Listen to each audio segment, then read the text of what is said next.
Shalom, this is Rabbi Mark Kunis and my taste of Torah for Parsha Teytzey 5781. Do you remember Richard Carlson's popular book, Don't Sweat the Small Stuff? It comes with a subtitle, and it's all small stuff. It's a book that tells you how to keep from letting the little things in life drive you crazy. Its promotional material describes the book as containing, quote, thoughtful and insightful ways to calm down in the midst of your incredibly hurried, stressful life. It sounds so wonderful and profound, doesn't it? Truth be told, however, I don't get it. And that's because the Jewish approach is just the opposite. The Jewish approach is sweat the small stuff. Pay attention to the little details of your life, because how you treat the small things will determine how you treat the big things. This week's Torah portion, Teytzey, is a great illustration of this. It contains more commandments than any other Torah portion, 72 according to Maimonides, many of them dealing with what might be considered small matters. For example, the Torah commands us that if we find our neighbor's ox or sheep that has gone astray, gotten lost, we must return it to him. If you can't figure out whose ox or sheep it is, then you must take it home and care for it until your neighbor comes to claim it. That's understandable. An ox or a sheep was an expensive piece of property in those days. But then the Torah goes on to say, you shall do the same for his donkey, for his garment, and so shall you do for any lost article your neighbor loses that you find. You must not remain indifferent. Hold on. Do I really have to bother if my neighbor's son hits a ball into my backyard? Or if I find a second-hand scooter in my front yard, both of which are not worth very much? Do I really have to find room in my house for his dog, which requires maintenance, especially if I don't like his dog?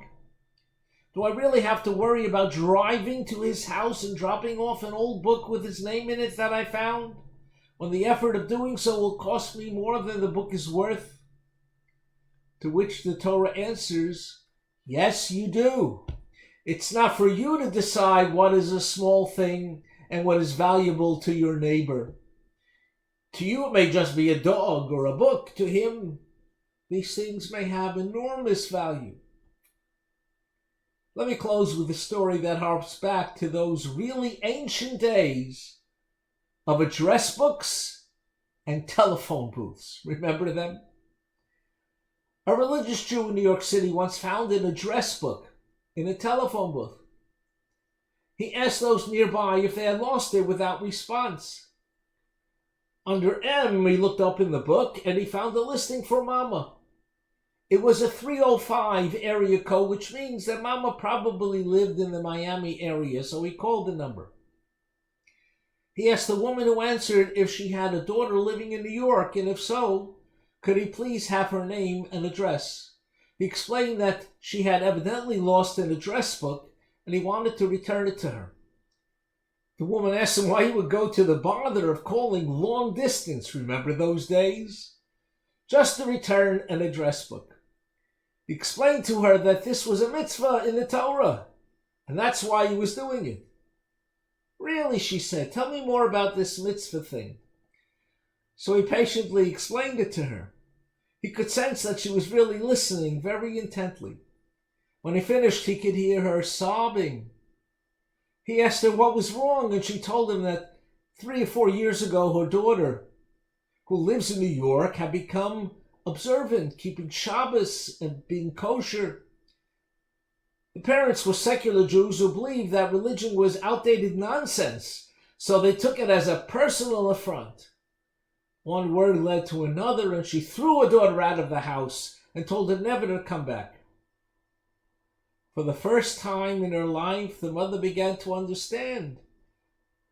Maybe there is something to being Jewish and keeping Judaism and Torah.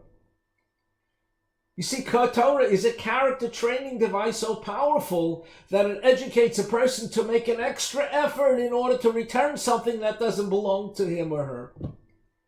She never knew that. She sobbed uncontrollably for a few minutes, and then she said, "I'll give you her phone number, but please wait a few minutes so I can call her first. I have some apologizing to do, and I hope that she'll forgive me." After a few busy signals, he found a deliriously happy daughter who thanked him and blessed him, not only for the address book, but for having made peace between her and her mother. My friends, such is the power of a mitzvah, even a simple mitzvah. And so I must respectfully disagree with Richard Carlson, who teaches, don't sweat the small stuff, and it's all small stuff. The Torah, on the other hand, teaches we should sweat the small stuff, because who knows what blessings they may bring. Have a great Shabbos.